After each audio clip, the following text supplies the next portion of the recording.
প্রিয় বাংলাদেশ, উপস্থিত প্রিয় মুরব্বীবর্গ, মঞ্চে উপস্থিত জাতীয় নেতৃবৃন্দ, আমার সামনে উপস্থিত প্রিয় ভাই ও বোনেরা এবং মিডিয়ার মাধ্যমে সমগ্র বাংলাদেশ থেকে যারা দেখছেন এই অনুষ্ঠান, প্রিয় ভাই বোনেরা, প্রিয় মা বোনেরা, আসসালামু আলাইকুম। প্রিয় ভাই বোনেরা, আজ প্রথমেই আমি রব্বুল আলামিনের দরবারে হাজারো লক্ষ কোটি শুকরিয়া জানাতে চাই।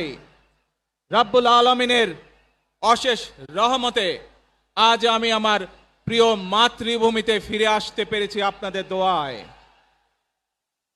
আপনাদের মাঝে প্রিয় ভাই বোনেরা,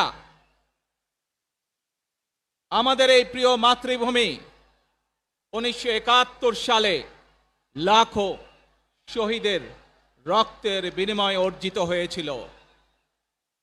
ঠিক একইভাবে 75-এ আবার 7ই নভেম্বর আধিপত্যবাদীদের হাত থেকে রক্ষার জন্য সেদিন সিপাহী জনতার বিপ্লবের মাধ্যমে আধিপত্যবাদের হাত থেকে দেশকে রক্ষা করা হয়েছিল।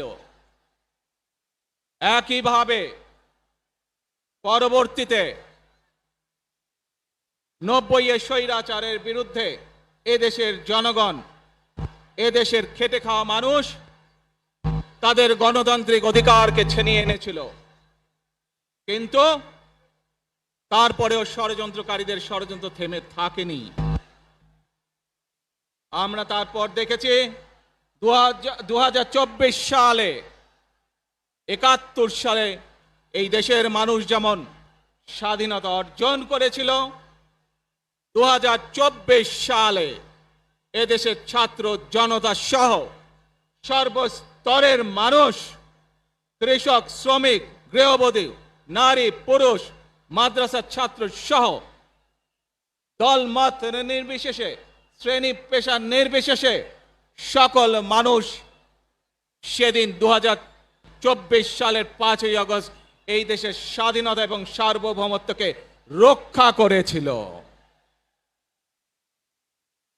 প্রিয় ভাই বোনেরা, আজ বাংলাদেশের মানুষ কথা বলার অধিকার ফিরে পেতে চায়। তারা